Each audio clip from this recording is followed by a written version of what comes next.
क्योंकि अब जब नरेंद्र मोदी ने आपसे पैसा छीन लिया, आपसे रोजगार छीन लिया, छोटे व्यापारियों को खत्म कर दिया और पूरा का पूरा देश अदानी अंबानी के हाथ कर दिया, अब एक आर्थिक तूफान आने जा रहा है। आर्थिक तूफान क्यों आएगा?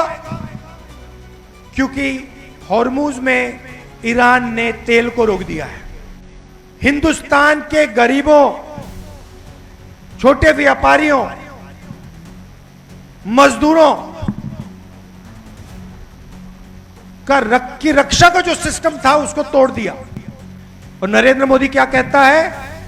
नरेंद्र मोदी हिंदुस्तान के गरीबों से कहता है इलेक्ट्रिक गाड़ी खरीदो, इलेक्ट्रिक गाड़ी खरीदो, सोना मत खरीदो और विदेश मत जाओ। इसको यह बात समझ नहीं आ रही कि गरीब लोग ना इलेक्ट्रिक गाड़ी खरीदते हैं ना विदेश जाते हैं। गरीब लोगों को दर्द कहां से होता है? बड़े मंगल के दिन रायबरेली की धरती पर सियासत और श्रद्धा का अनोखा संगम देखने को मिला, जब अपने 2 दिवसीय दौरे पर पहुंचे नेता प्रतिपक्ष और रायबरेली सांसद राहुल गांधी सबसे पहले पवन पुत्र हनुमान के दरबार में माथा टेकने पहुंचे और फिर भाजपा सरकार पर जमकर हमला बोला। रायबरेली दौरे पर पहुंचे राहुल गांधी ने अपने कार्यक्रम की शुरुआत जनपद की सीमा पर स्थित प्रसिद्ध पीपलेश्वर चरुआ हनुमान मंदिर में पूजा अर्चना के साथ की। बड़े मंगल के अवसर पर राहुल गांधी ने विधि विधान से पूजन कर बजरंग बली का आशीर्वाद लिया। मंदिर परिसर में मौजूद श्रद्धालुओं और कांग्रेस कार्यकर्ताओं ने उनका जोरदार स्वागत किया।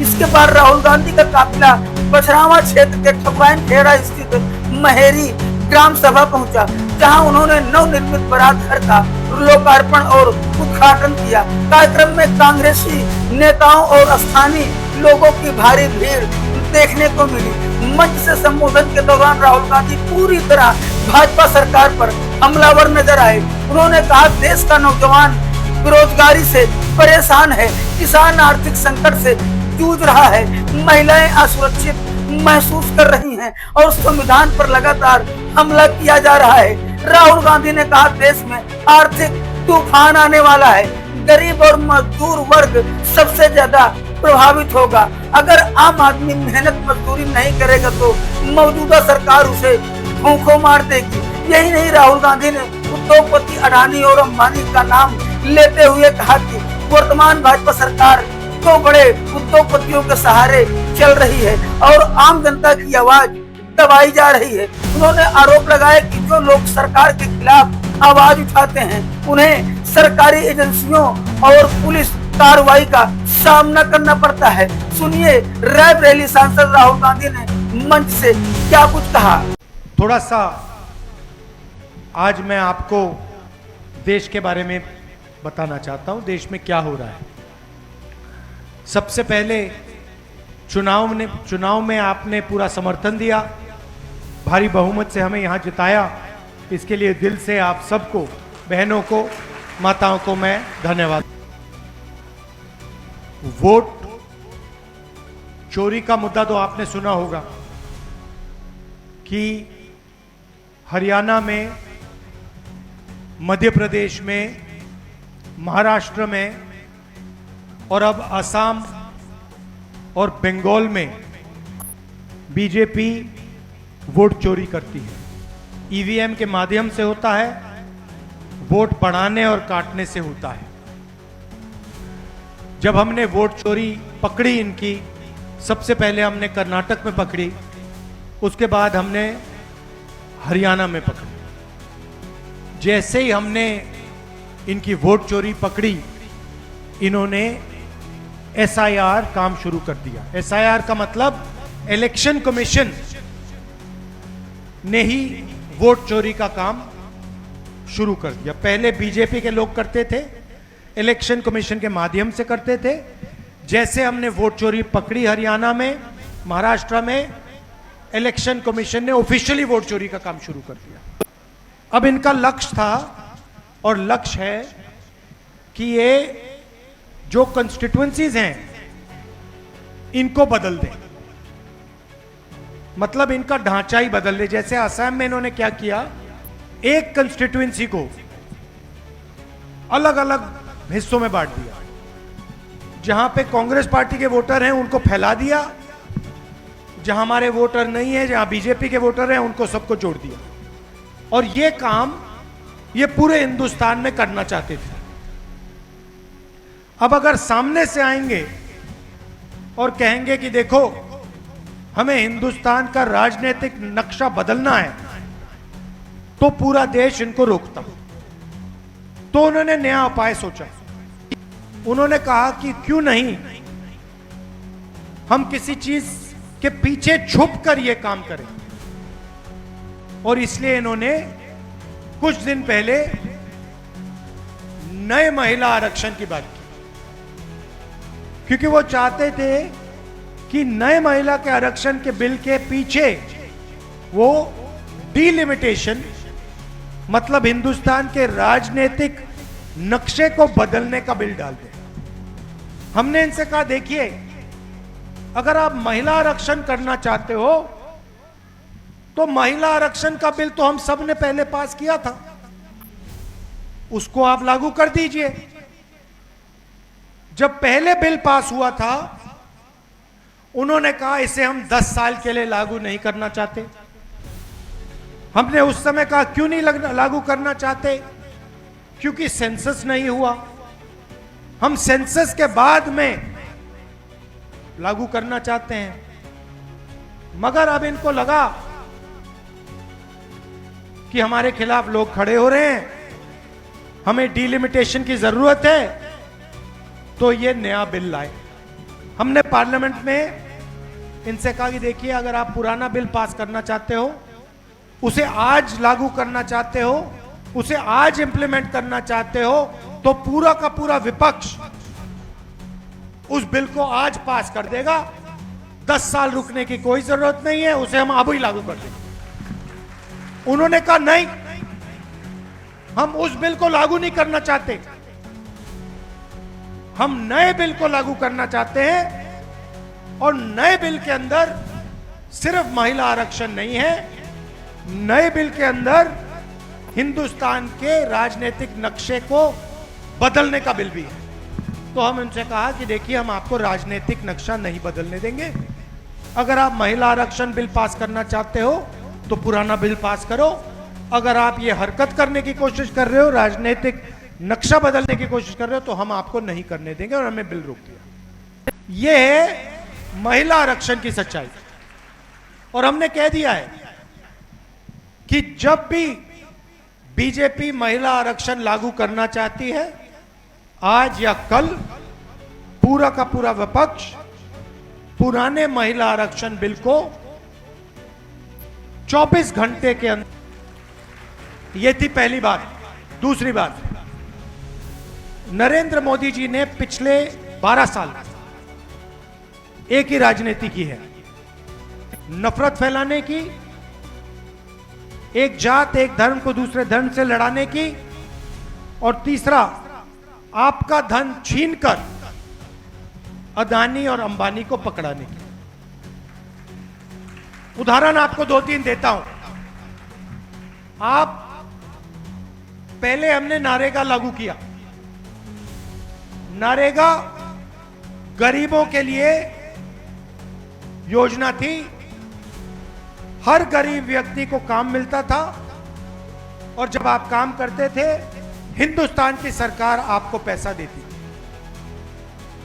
नरेंद्र मोदी ने मनरेगा को खत्म किया, नई योजना लाए, और जो दिल्ली की सरकार मनरेगा का पैसा देती थी उसको उन्होंने कम कर दिया, खत्म कर दिया। नतीजा क्या हुआ? जो मजदूरों के पास पैसा जाता था वो बंद हो गया। दूसरा उदाहरण, नोटबंदी की। छोटे व्यापारियों को, स्मॉल मीडियम इंडस्ट्री को खत्म कर दिया। क्यों? क्योंकि वो नहीं चाहते कि हिंदुस्तान में माल बने, वो चाहते हैं कि अदानी और अंबानी चाइना का माल हिंदुस्तान में बेचे। भाइयों बहनों, आपको याद होगा, सॉरी बहनों, आपको याद होगा कि नोटबंदी से पहले नरेंद्र मोदी ने आपसे कहा कि हम काले धन को मिटाएंगे। उन्होंने नोटबंदी की। मैं आपसे पूछना चाहता हूं, काला धन मिट गया क्या? नहीं मिटाना। तो नोटबंदी क्यों की गई, मैं आपको बताना चाहता हूं। आप अपने घरों में पैसा बचा के रखती थी, उस पैसे को आपसे छीनने के लिए, आपके हाथों से निकालने के लिए नोटबंदी की गई थी।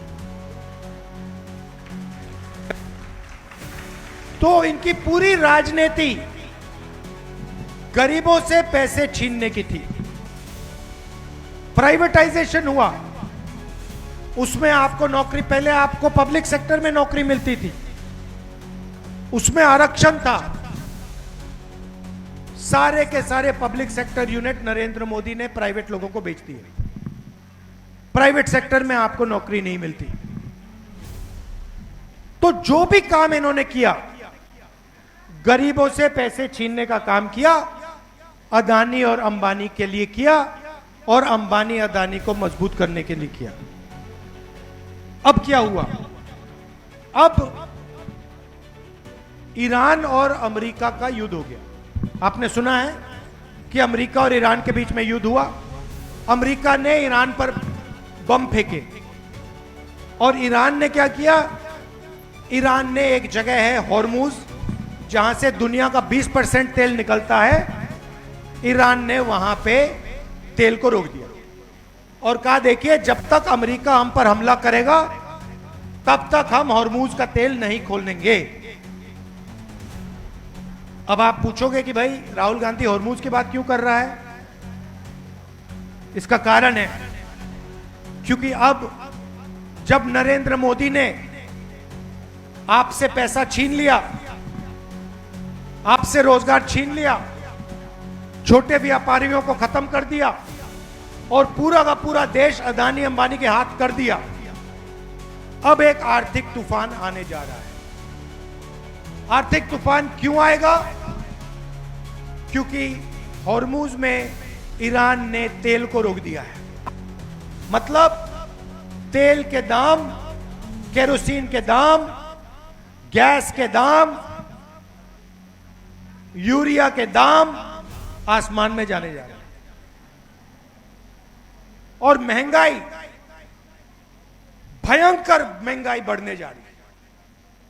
मैं हर रोज नरेंद्र मोदी से कह रहा हूं, आपकी राजनीति ने हिंदुस्तान के गरीबों, छोटे व्यापारियों, मजदूरों की रक्षा का जो सिस्टम था उसको तोड़ दिया। आपने इनके हाथ से पूरा पैसा निकाल लिया। अब आप एक्शन लीजिए, इनकी रक्षा कीजिए। और नरेंद्र मोदी क्या कहता है? नरेंद्र मोदी हिंदुस्तान के गरीबों से कहता है, इलेक्ट्रिक गाड़ी खरीदो, इलेक्ट्रिक गाड़ी खरीदो, सोना मत खरीदो, और विदेश मत जाओ। इसको यह बात समझ नहीं आ रही कि गरीब लोग ना इलेक्ट्रिक गाड़ी खरीदते हैं, ना विदेश जाते हैं। गरीब लोगों को दर्द कहां से होता है? गरीब लोगों को दर्द बेरोजगारी से होता है, महंगाई से होता है। और मैं नरेंद्र मोदी से कह रहा हूं कि अगर आप एक्शन नहीं लोगे, अगर आप महंगाई को कम नहीं करोगे, अगर आप अंबानी से नहीं कहोगे कि वो हिंदुस्तान का पेट्रोल, हिंदुस्तान का तेल, हिंदुस्तान का डीजल बाकी देशों में नहीं बेच सकता, तो हिंदुस्तान के गरीब लोगों को भयंकर चोट लगने जा रही है। यह मैं आपसे कहना चाहता हूं। आपके सामने आर्थिक तूफान आ रहा है, महंगाई बढ़ेगी, आप सोच भी नहीं सकते कितना बढ़ेगी, बेरोजगारी बढ़ेगी, और आपका प्रधानमंत्री नाटक कर रहा है। उसने आपसे कहा कि विदेश मत जाओ, और कहने के एकदम बाद अपने बड़े हवाई जहाज में, हजारों करोड़ रुपए वाले हवाई जहाज में वो चला गया विदेश। भाइयों और बहनों, सबसे जरूरी काम आज अगर हिंदुस्तान के प्रधानमंत्री को करना है तो उसे गरीबों की रक्षा करनी है, किसानों की रक्षा करनी है, हमारे बेरोजगार युवा हैं उनकी रक्षा करनी है। मगर प्रधानमंत्री सिर्फ अदानी और अंबानी का काम कर रहा है। और दुख है कि चोट किसको लगेगी? चोट आपको लगेगी, चोट हिंदुस्तान के किसानों को लगेगी, मजदूरों को लगेगी, बेरोजगार युवाओं को लगेगी। और यह कांग्रेस पार्टी के कार्यकर्ता को पूरे उत्तर प्रदेश में फैलाना है।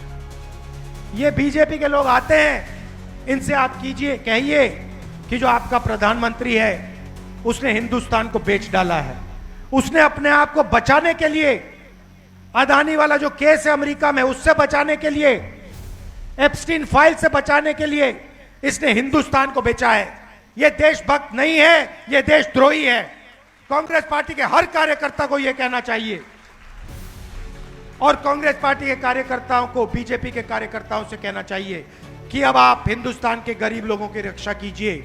अब आप अपनी सरकार से कहिए कि किसानों की रक्षा करे, मजदूरों की रक्षा करे, बेरोजगार युवाओं की रक्षा करे, क्योंकि अगर नहीं करेंगे तो बहुत बड़ा नुकसान हिंदुस्तान के किसानों को, मजदूरों को और बेरोजगार युवाओं को, और खासतौर से हमारे माताओं बहनों को होने जा रहा है। भाइयों और बहनों, हमारा पुराना रिश्ता है, प्यार का, मोहब्बत का, परिवार का रिश्ता है। आपने हमारा पूरा समर्थन किया, चुनाव में समर्थन किया, इसके लिए मैं आपको दिल से धन्यवाद करता हूं। और मैं चाहता हूं कि जो भी बीजेपी का कार्यकर्ता आपके सामने आए, उससे आप कहो कि आपके प्रधानमंत्री ने देश को धोखा दिया है। अपने आप को बचाने के लिए उसने हिंदुस्तान के किसानों का, मजदूरों का, छोटे व्यापारियों का और युवाओं का भविष्य बेचा है। ये आप बीजेपी के हर कार्यकर्ता से कहिए, और आप उनसे कहिए कि आपकी पार्टी देशभक्तों की पार्टी नहीं है, आपके नेता देशद्रोही हैं, आपकी पार्टी देशद्रोही पार्टी। आपने भारत घर की मांग की थी तो हमने वो मांग पूरी कर दी। आपका मैं धन्यवाद करना चाहता हूं कि चुनाव में आपने पूरा समर्थन दिया था कांग्रेस पार्टी को, और ज्यादा से ज्यादा वोट हमें आपने दिए, तो इसके लिए धन्यवाद करना चाहता हूं। थोड़ा सा मैं आपको देश में जो हो रहा है उसके बारे में बता देता हूं। देखिए, पिछले 10 साल जनता का जो पैसा था, किसानों का पैसा था, मजदूरों के पास जो था, जो आप पैसा बचाकर घर में रखते थे, वो सारा का सारा नरेंद्र मोदी ने किसानों से, मजदूरों से, छोटे व्यापारियों से छीनकर 2 अरबपतियों को पकड़ा दिया है, अंबानी और अदानी। तो जो भी देश में धन है अब, वो सारा का सारा 2 लोगों के हाथों में है। एयरपोर्ट देखिए, पोर्ट देखिए, पावर स्टेशन देखिए, सीमेंट देखिए, देश की रक्षा की जो इंडस्ट्रीज हैं वो देखिए, सारे के सारे नरेंद्र मोदी जी ने चुने हुए लोगों को, अपने मित्रों को पकड़ा दिया। अब आप कहोगे भाई ठीक है, इससे क्या होगा? मैं आपको बताना चाहता हूं। अब उन्होंने आपके जेब में जो था, जो आप घर में रखते थे, नोटबंदी करके छीन लिया। जो छोटे व्यापारी थे वो जीएसटी, गलत जीएसटी लगा के छीन लिया। कोविड में मजदूरों को, किसानों को, मजदूरों को तो उन्होंने हजारों किलोमीटर चलाया। तो जो आपके पास पैसा था वो आपके जेब में से निकल गया, और अब करोड़ों लोगों को सरकार भोजन देती है। हमारी योजना थी भोजन का अधिकार योजना, मगर अब बीजेपी देती है। अब हुआ क्या? ईरान में युद्ध शुरू हुआ,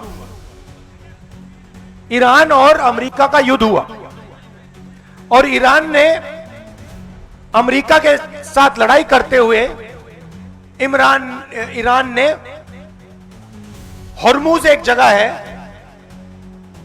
जहां से दुनिया का तेल निकलता है, उसने हॉर्मूज पर कब्जा कर दिया और कह दिया कि भैया हम तो नहीं छोड़ते।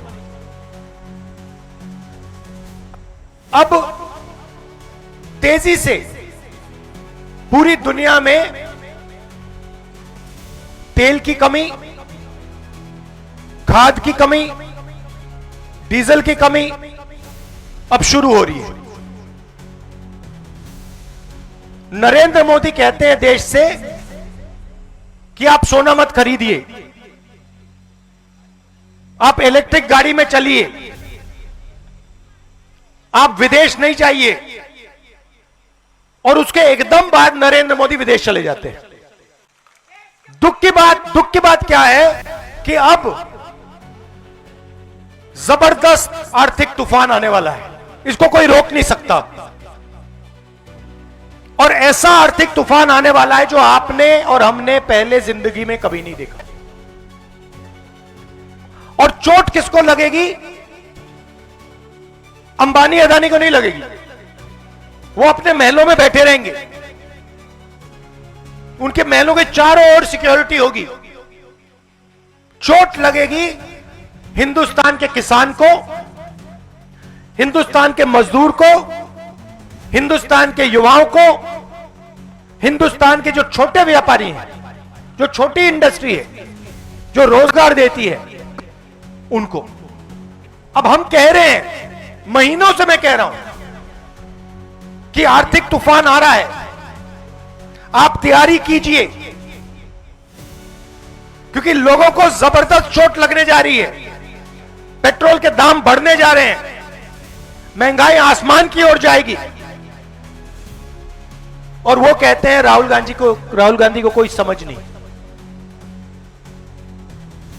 और हम उनसे आज भी कह रहे हैं कि आप एक्शन लीजिए, जनता की रक्षा कीजिए, किसानों की रक्षा कीजिए। उनको कुछ लेना देना नहीं। वो कभी हवाई जहाज में नॉर्वे चले जाते हैं, कभी जापान चले जाते हैं, कभी कहीं और चले जाते हैं। क्यों? क्योंकि ये देखिए हमारे मीडिया वाले हैं यहां पे, अदानी का पूरा कंट्रोल इन पे है, अंबानी का पूरा कंट्रोल इन पे है। मैं इनसे पूछता हूं, भैया थोड़ा सा तो अपना काम कर लो। मतलब 24 घंटा कभी आप अदानी की बात करोगे, कभी आप अंबानी की शादी दिखा दोगे, कभी आप क्रिकेट की बात करोगे। मैं इनसे कहता हूं कभी कभी थोड़ी किसानों की बात कर लो, मजदूरों की बात कर लो।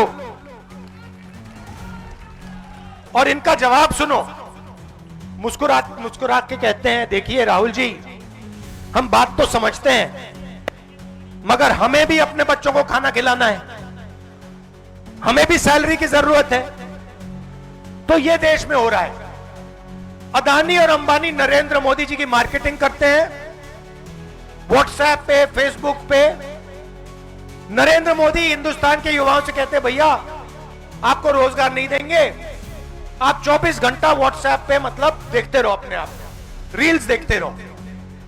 मीडिया वाले कहते हैं कि भाई हमें तो सैलरी अदानी अंबानी देते हैं, तो हम क्या करें।